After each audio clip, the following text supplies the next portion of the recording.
I'll admit, the Sisu marketing campaign was pretty effective. I mean, I don't think I'd ever seen a trailer with so much graphic violence. I was instantly sold. I don't see many movies in theaters these days, but the buzz continued as Sisu played theatrically. Always a good sign. The film critics I follow loved it. Friends of mine that I know that saw it loved it. I was already sold at that point, but the John Wick and exploitation throwback chatter had me even more excited. So yeah, today I'm reviewing Sisu from 2022. As you can see, got my standard DVD copy, poor man's poor man's movie format.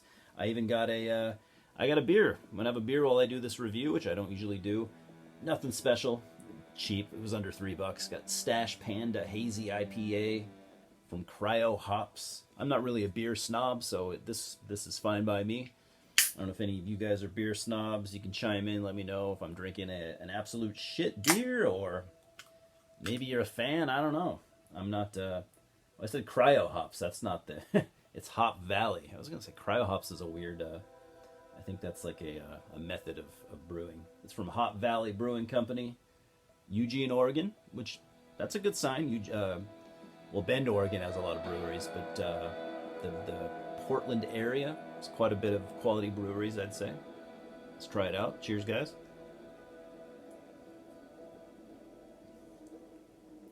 Yeah, I mean, I like a good citrusy IPA, and that's exactly what you're getting here. It's clean tasting, it's crisp. I dig it. Anyways, moving on to the review.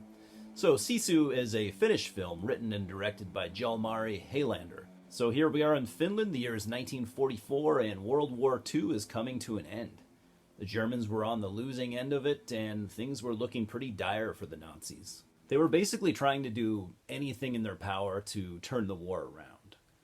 And now we have our main character, ex-Finnish commando Atami Korpi, played by Jorma Tomila, who left the war behind to become a gold prospector.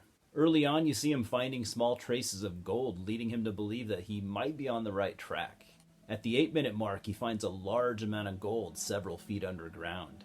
This is a pretty powerful scene right here. There's been no character dialogue at this point, but the emotion that Jorma Tomilia portrays here is extremely powerful, as he is in such shock that he almost loses his footing and he begins to weep at the sight of the gold.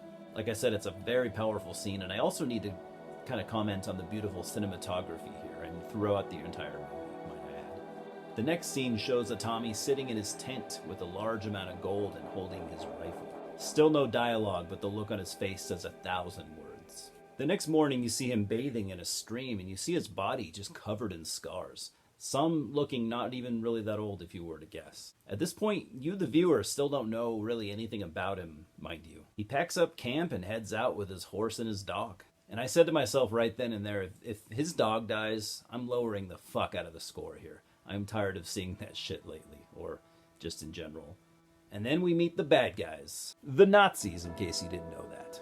Atami passes by a squad of Nazi soldiers who decide to let him pass, knowing that he is likely hopeless anyhow. Just an old man with nothing and nowhere to go. He rides past several Finnish soldiers hung from power lines. He then comes across a few more German soldiers, and these ones chose not to ignore him like the previous ones did. So they stop him, and he knows this isn't going to go well, so he instructs his dog to run off and leave.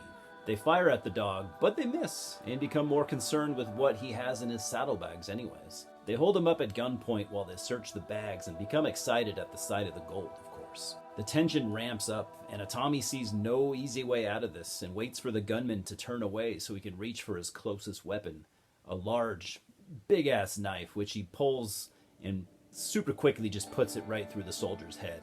Fucking awesome scene. First motherfucking blood.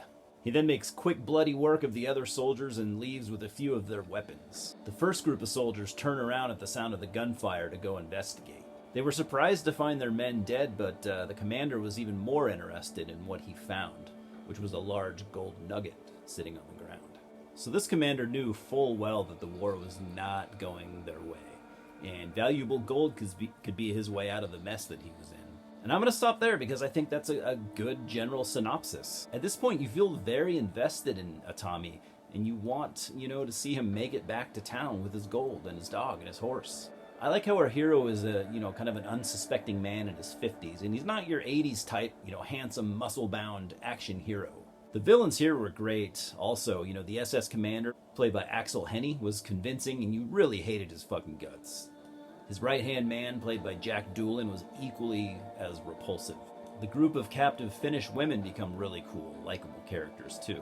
I got some Quentin Tarantino vibes here, along with some retro Western type vibes, which is super cool. It's a very bloody and violent movie, but it's also fun to watch, a Tommy just chew through Nazis.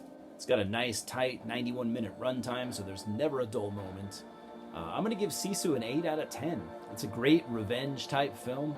It's a great action film, and I'd recommend it to all action fans. Tarantino fans should love it. Exploitation fans might dig it as well.